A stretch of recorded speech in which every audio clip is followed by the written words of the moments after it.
Hasil survei Indeks Kemerdekaan Pers tahun 2021 untuk daerah Sulawesi Selatan menunjukkan peningkatan poin dari 78,16 tahun 2020 menjadi 80,68 tahun ini.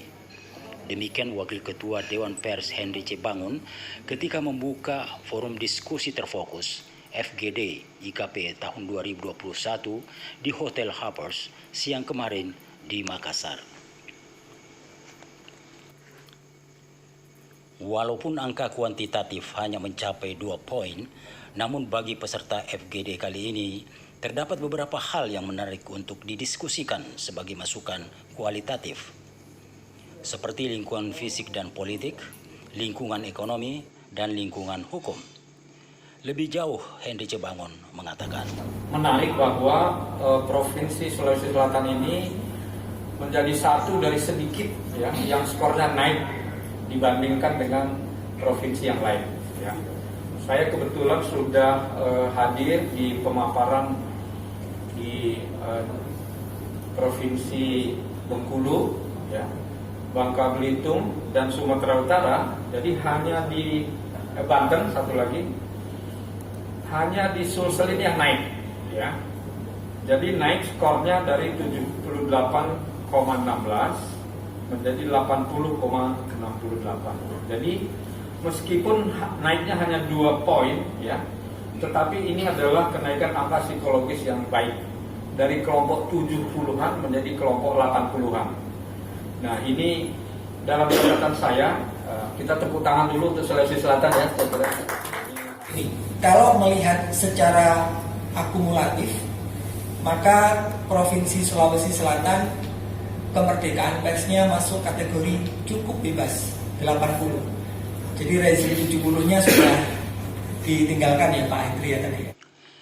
Adapun hal yang cukup mencolok dalam diskusi ini, selain adanya dugaan pengaruh pemasangan iklan pemerintah di media, juga adanya intervensi pemilik perusahaan media terhadap kebijakan keredaksian pemberitaan.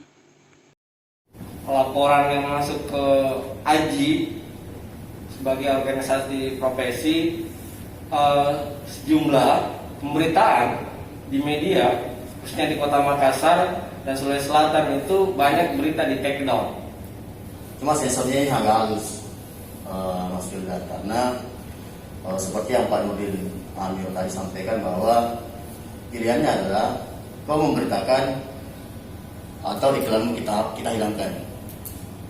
Nah, itu yang mungkin salah satu persoalan yang terjadi khususnya di Kota Makassar. Kita tidak bisa pungkiri intervensi pemilik media. Padahal sebenarnya kalau kita mau mencoba melihat media yang profesional, maka sepenuhnya diserahkan kepada orang-orang yang bekerja berkaitan dengan pemberitaan itu. Tapi pada sisi lain memang suatu hal yang dilematis. Sepanjang perusahaan itu mencoba melihat bahwa profesionalisme menghasilkan income, ini yang kadang kita tidak, pemilik media kadang tidak sadari bahwa tuntutan profesionalisme itu juga berkontribusi terhadap income dari media itu, sehingga objektivitas menjadi sesuatu lokomotif di dalam menjalankan pekerja sebagai profesional. Ada 3 kota besar, Medan, Surabaya, Makassar. Nah, ini di 3 kota metropolitan ini selain Jakarta, kalau Jakarta kan memang bebas sebebas-bebasnya, punya kecenderungan yang berbeda. Nah, ini yang menurut saya, Prof, menarik untuk didiskusikan. Kok bisa ya antara bisnis dan redaksi itu seperti udah nggak terpisahkan? Misalnya, ini kan topik menarik ya.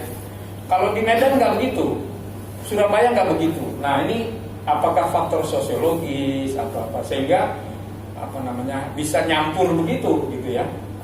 Bagaimana semua orang terlibat dan dalam rumput untuk berusaha, termasuk dalam hal ini adalah dalam hal pers atau media. Jadi kita mendorong agar semua orang, semua masyarakat itu bagaimana supaya mereka ikut terlibat di dalam iklim perusahaan, termasuk dalam hal ini perusahaan media.